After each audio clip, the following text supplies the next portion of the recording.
Thank you, Jennifer. Good morning, everyone. It is now 10 a.m. and I'd like to open the September meeting of the Policy and Governance Committee. I will take attendance now.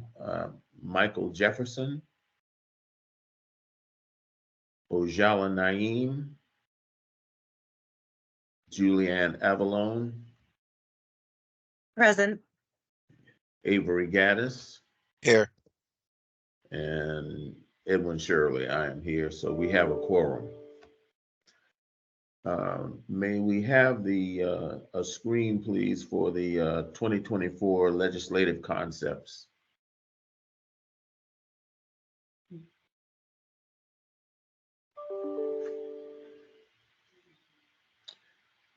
You will recall that Chairperson Robertson sent these concepts on yesterday.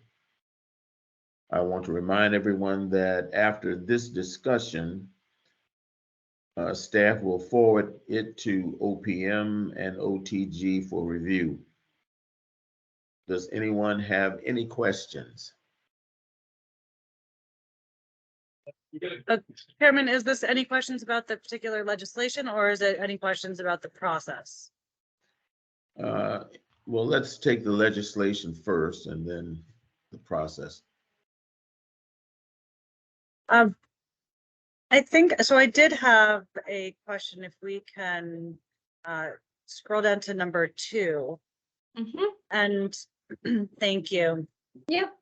So I think I think it was number 3 related to the micro cultivator. Sorry. Yeah. So Okay. with the micro cultivator credential, being able to have the DIA switch over to the micro cultivator, I was just wondering if there'd been any conversations related to whether those micro cultivators rather than full cultivators would still be entitled to have their EJVs associated with them, and if so, whether they would still be required to pay the $3 million.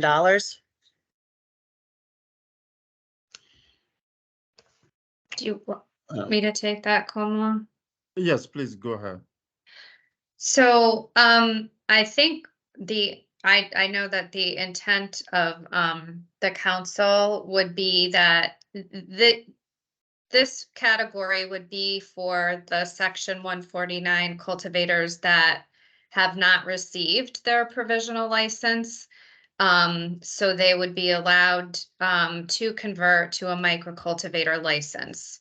And it is my understanding that a microcultivator is not allowed to create an EJV. And because they didn't have a provisional license, I don't think that they would have created an EJV, if I am stating that correctly. That might be something that you want to clarify in the law, because I don't know that that is abundantly clear. Okay. So if that is the intent, then it should probably be specified there. Okay. And just the issue of the $3 million. Oh, sorry. Oh, sorry. I wanted to just get your feedback. Do you have suggested language that we could add in there, or?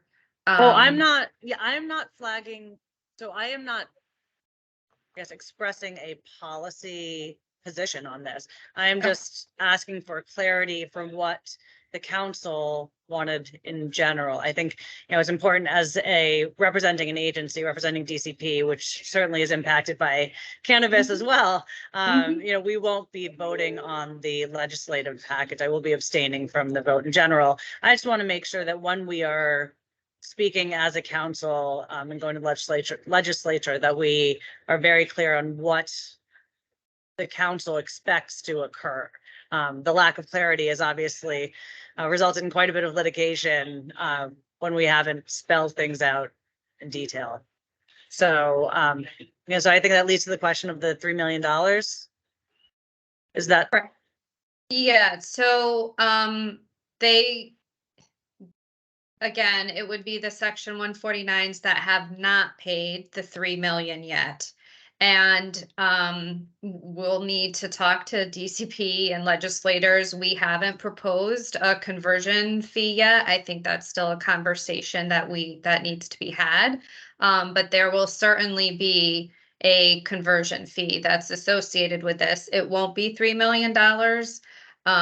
So we still need to have clarification on that, but the intent is for they will have to pay some sort of fee to convert. It just won't be the 3 million because they won't be a cultivator,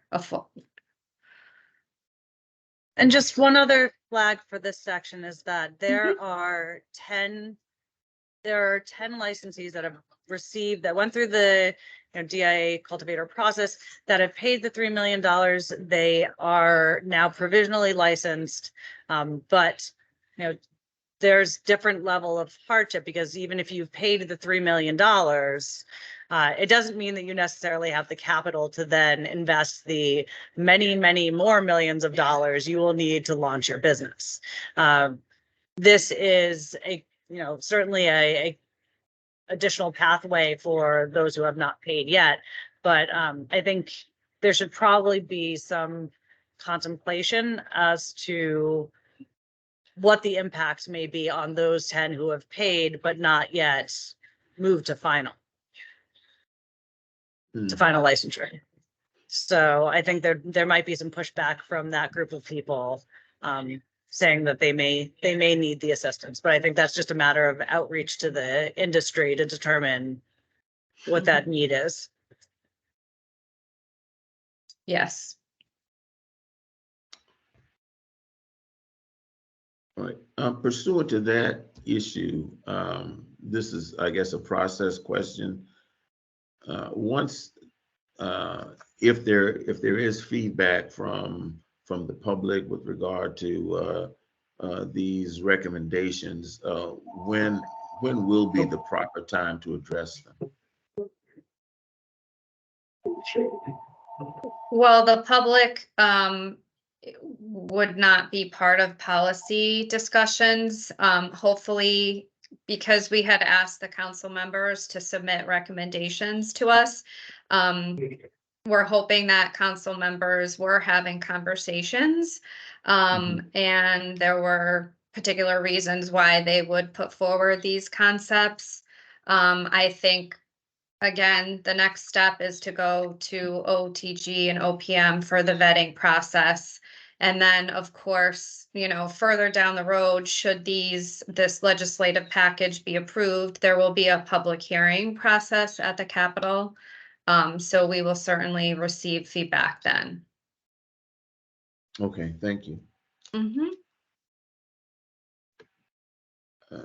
Are there any other questions?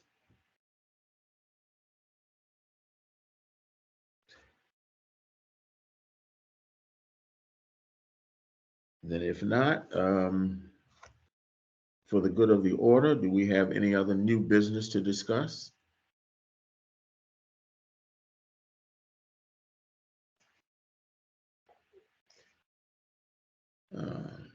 Then I will take a motion to adjourn. Mr. Chairman, so moved. Thank you. Second. Thank you. Then the meeting is adjourned. Thank you very much. Thank everyone for your work. Definitely appreciate it. Great. Thanks again. Thank you. Thank All you, right. everyone. Bye-bye. Bye. Bye-bye. Thank you. Bye-bye. Komla, do you want to stay on? Or, oh, he didn't.